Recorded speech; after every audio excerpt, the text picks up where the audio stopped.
L'histoire des Juifs d'Allemagne et d'Autriche, un feuilleton proposé et présenté par Gérard Ringer. Bonjour.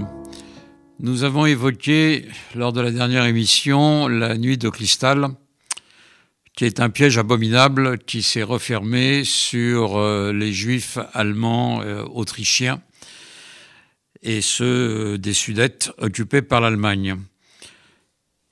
À partir de la nuit de cristal, les Juifs sont prisonniers des nazis dans ces trois zones et ne peuvent plus sortir puisque de toute façon, à la conférence d'Évian, les autres pays ont décidé qu'ils n'accueilleraient plus de Juifs. Alors certains font des exceptions, notamment l'Angleterre, qui d'un côté va fermer bientôt l'accès à la Palestine mandataire avec un quota de 15 000 Juifs seulement pour pouvoir entrer en Palestine, mais qui de l'autre va accueillir sur son territoire environ 10 000 enfants venus d'Allemagne et d'Autriche par bateau. C'est ce qu'on appelait les Kindertransport. Et il y a environ 10 000 de ces enfants qui vont pouvoir rejoindre l'Angleterre et être sauvés de la sorte des griffes des nazis. On les retrouvera dans l'histoire anglaise, parmi eux récemment, par exemple, le fils d'un de ces enfants est Dominic Raab, un des ministres de Boris Johnson, par exemple. Mais pour les autres, tout est fermé.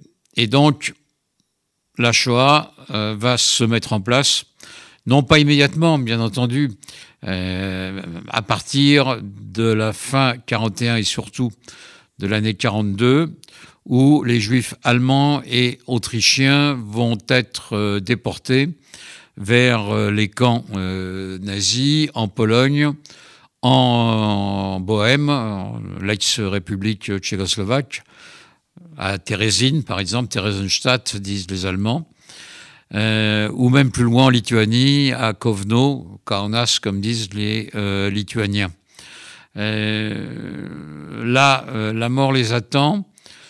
Les Juifs autrichiens sont très largement victimes de la Shoah, dans une très grande proportion, parce que il n'y a pas eu véritablement, ou très peu, d'Autrichiens à même de sauver les Juifs.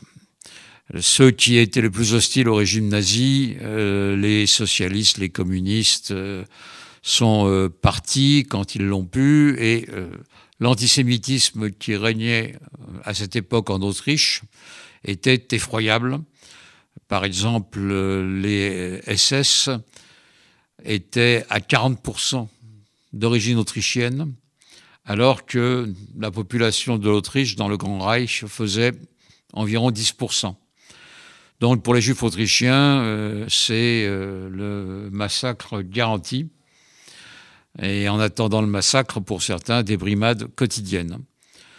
En Allemagne, la situation est un peu différente. Les nazis font attention, ne déportent les Juifs allemands qu'en étant sûrs de leurs faits. Il y a des tentatives d'aide, elles sont pas nombreuses, mais elles existent. Et puis, il y a un cas intéressant qui est celui des Mischlinge, soit des Juifs à moitié, soit des époux ou des épouses de non-Juifs. Là, quand les nazis envisagent leur déportation, seulement en 1943, parce qu'ils voulaient éviter les problèmes avec la population allemande, les conjoints se rebellent et refusent la déportation de leurs conjoints juifs et protestent. Les Allemands ont tout fait pour que ces couples mixtes divorcent. Ils ont tout essayé, ils ont fait pression, la plupart n'ont pas voulu, la plupart des conjoints non juifs ont refusé de quitter leurs conjoints juifs, et il y a eu des protestations. Il y a eu un film d'ailleurs qui raconte ça très bien, Rosetta Strasse, puisque c'était dans la rue Rosetta à Berlin qu'on a eu les protestations les plus fortes, parce que c'est là où siégeait l'office qui devait rassembler ces juifs pour les déporter. Donc là, il y a eu moins de déportations, ce qui fait que des Juifs de Berlin, finalement, quelques-uns ont pu éviter la déportation et le massacre.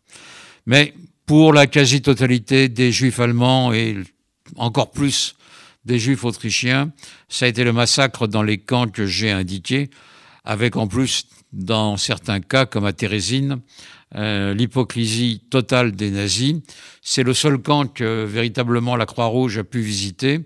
Donc les nazis ont fait une mise en scène pour présenter les Juifs vivant confortablement dans ces camps, organisant des concerts avec les musiciens juifs présents. Et dès que la Croix-Rouge a eu le dos tourné, ces Juifs ont été massacrés. Donc, la Shoah dans toute son horreur. Est-ce que, pour autant, le judaïsme autrichien et allemand a disparu complètement et va disparaître à la suite de cette Shoah? Eh bien, non. C'est ce que nous verrons dans le prochain épisode. C'était l'histoire des Juifs d'Allemagne et d'Autriche, un feuilleton proposé et présenté par Gérard Ringer.